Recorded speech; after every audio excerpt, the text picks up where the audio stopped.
Miro a un lado por si encuentro la complicidad en tus ojos, por si acaso me haces algún gesto y noto que de nuevo ganamos confianza. Tomo aire para hablarte muy bajito cuando llegues a mi hombro.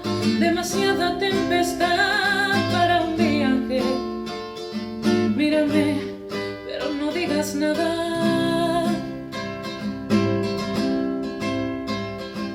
No sé en qué momento me alejé de ti, ni cuando nos giramos para ser.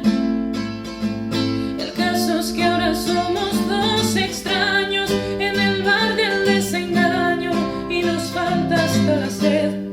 ¿Cómo lo resolvemos? ¿Cómo hacemos un ovillo con todo lo que sabemos? No me guardes en cajones lo que se merece incendios, ni me lleves la contraria con recelo sin conciencia. ¿Cómo lo rescatamos? Encontremos el sentido de lo que nos ha pasado. Tantas veces repetimos lo que ahora ni nombramos. Qué difícil tanta vuelta. Ya sabemos cómo es aquello de cambiar el rumbo. Simulamos y ponemos mil